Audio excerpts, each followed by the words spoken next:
What's up, everyone? Welcome back to another video.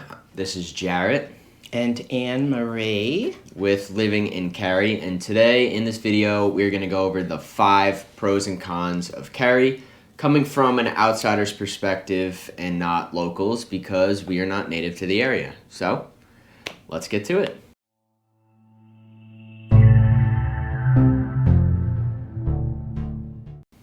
So the first pro, the people. The people in this area are just amazing.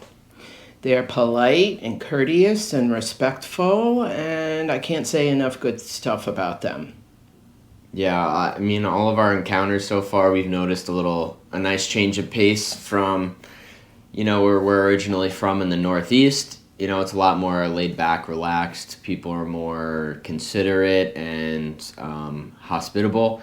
So very refreshing and a very nice change of pace. I like it.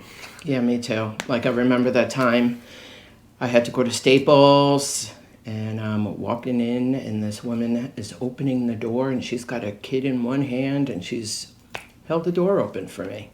It was pretty awesome. Those little things really mean a lot to us. Yeah, exactly. It's just, it's the little things like that. You're exiting a supermarket and someone will see and they'll be like, oh, please, after me, after you. There we go. We're keeping that in there.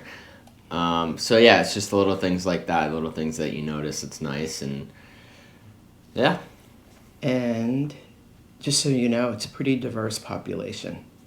So we have a large percentage of whites, about 60%, and then we have a mix of Hispanics and blacks and Asians and Indians and the like. So it's a really nice area, and I like diversity. We come from the Northeast, and it's pretty diverse, and you'll find that in this area as well. And another pro that goes along with that, which we'll talk about in our part 2 videos, so be on the lookout for that, is the food. Because there's so much diversity in the population there's so much diversity in the food that you get. But that's just a little teaser for later, so we'll get back to that another time. Second up is job growth. Did you say sucking up? Second up. Second up. Oh, sorry. Second up is job growth. It does sound like something else. Anyway, tremendous growth in Cary area. So you've got Research Triangle Park, Raleigh, Durham. Yeah, it's off the charts. So that's a good thing, and that's why many, many people are working there. I think the median salary is over $100,000 now in the Cary area. So, Jarrett, how about talking about what's coming in? Yeah, so pretty big headline that was up recently was that Apple is building a tech hub in Raleigh, which will bring about 3,000 new jobs in various tech positions. Google Cloud announced that 1,000 jobs are going to come to Durham, so the RTP area. There's tons of jobs in the tech field, medical field, pharmaceuticals, you name it. They have it. And the biggest employer is Duke Medical, which has a phenomenal medical and healthcare systems. We've actually worked with a couple people from the channel who are looking in the Cary area pretty much solely because of Duke Medical and how good it is. So nice thing to know that that's pretty much in your backyard. And you've got SAS and IBM and BioNTech, Red Hat, and all that. Walmart. They're really, really big employers in this area, so it's bound to keep growing. And third up is housing. Now, the housing market is through the roof. Lots of new construction, which is bringing in higher prices. However, there's a lot of options. You want to relocate and rent, you have plenty of options there. You want a single family or a townhouse or a condo, there are many, many options. And the median sale price right now is around $365,000. So, one other thing I wanted to mention are the utilities. In this area, the utilities are underground, which is really nice. So if there's a major storm, snowstorm, or some kind of hurricane comes in, guess what? Most of us will still have power.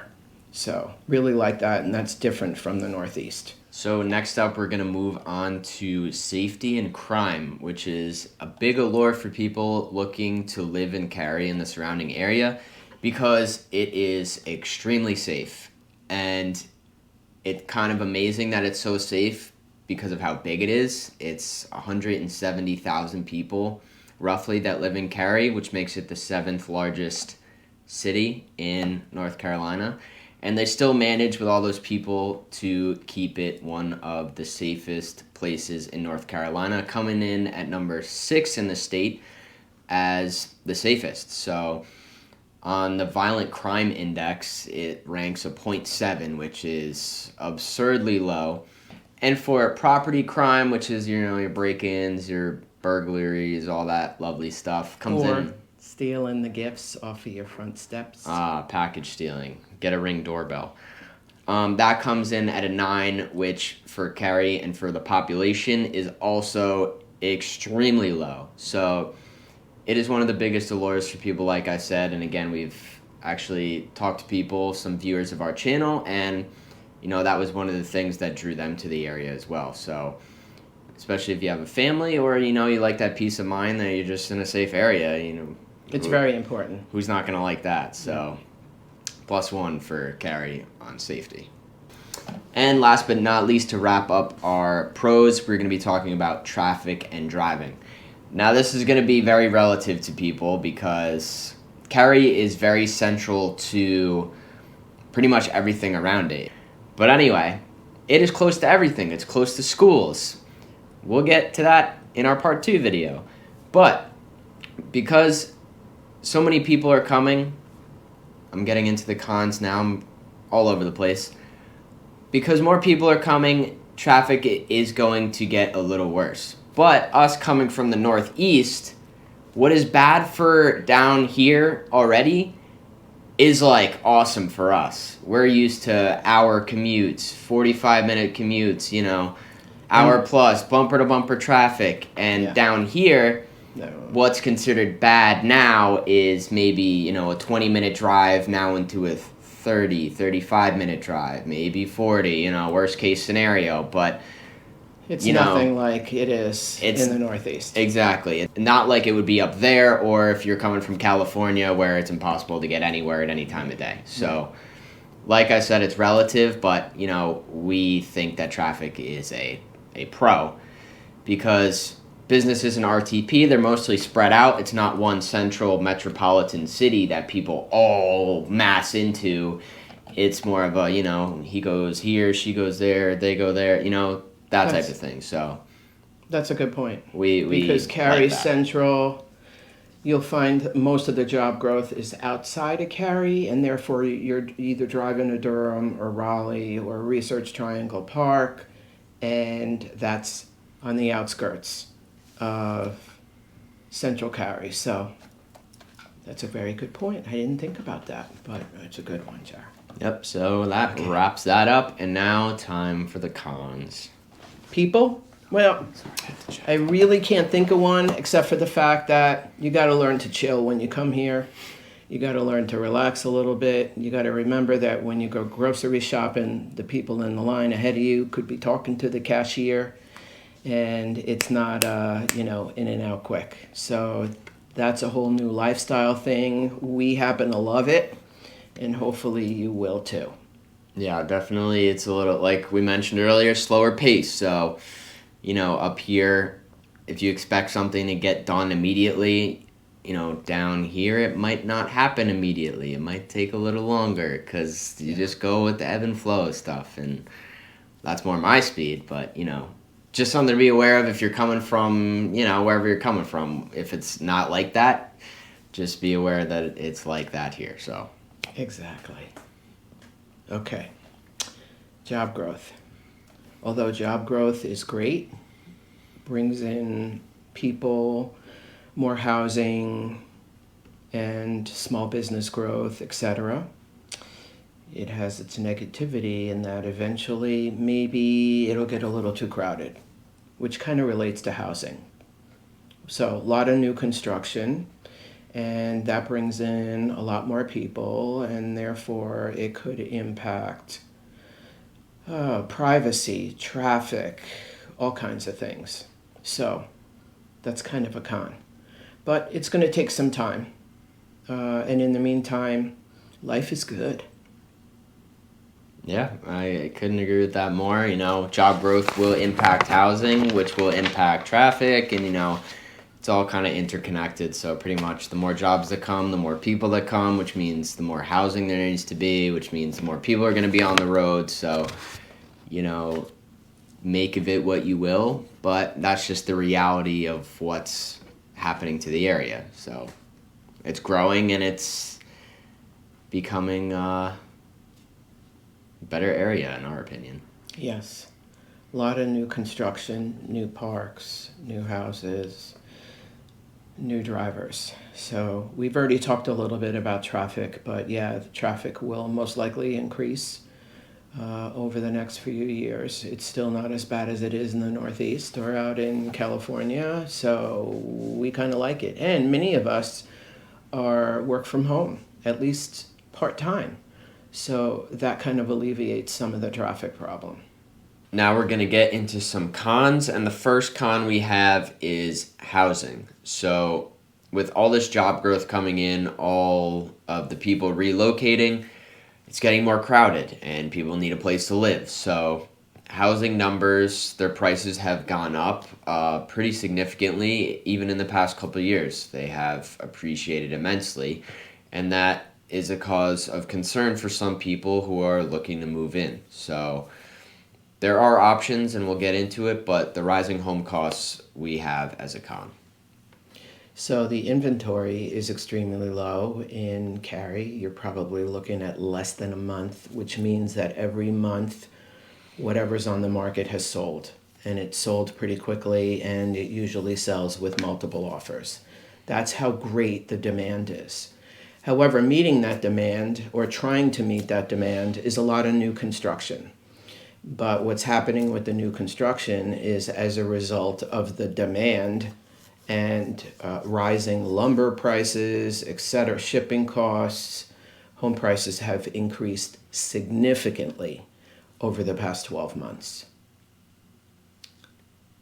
And even for new construction, with building materials and lumber as high as they are now, even in the past couple months, the cost of a new construction home has gone up as well. In addition to the price of new construction neighborhoods, the builders that are building these new construction neighborhoods are doing so to maximize the amount of homes they can fit in their development lot. So homes, even single-family homes, will be extremely, extremely close together. To me, they're almost like townhomes with how close they are together. You really have no privacy. Some of them you don't really have a yard at all, and there's no trees on your yard. There's no tree coverage. Maybe on the outskirts of the development there's some trees, but it's either just farmland from the start, or they took all the trees down to maximize the amount. So that is something to consider if you're looking for property. So the option then is to look at older homes. So there is availability to buy a home in the 250, 300, 350 range if you're okay with older construction. And actually, in many cases, older construction was actually built with better construction materials at that time. So you'll get trees, you'll get more property, you'll have more privacy, you can garden and have a backyard, and it's a nice option. However, because inventory is so low, they're hard to find, and you've got to wait for that resale to come back on the market. The last con we have for the part 1 video is traffic and driving. I know we touched on this briefly a little bit earlier, and we said it's going to be relative, but of course, the amount of people as it increases, the amount of jobs as it increases, the amount of traffic will continue to increase as well. So although we don't think it's very bad from where we came from, it will probably continue to get worse with the more people that come. So we do see that as a con, wouldn't you say? Yes, and it's, in my opinion, it's not a negative now, but a couple of years from now it could be, based on the amount of building that's going on right now.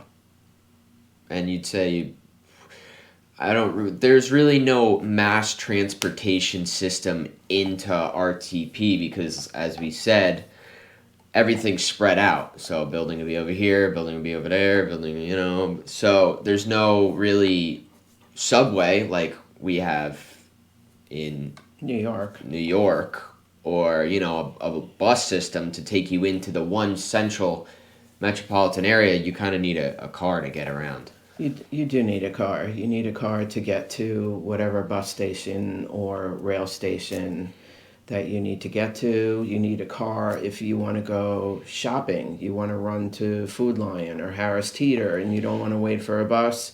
So walkability and a car is a necessity, in our opinion. Definitely. So we've kind of covered 5 things. We are going to do a part 2 that'll be coming up soon because there's lots of pros to living in this area. So we hope you enjoyed this video. And if you have any questions, please feel free to reach out or post a question on YouTube. If you found this video helpful, you might know the drill by now. Give us a big old thumbs up by hitting that like button. And thank you for watching, everyone. We will catch you in the next video.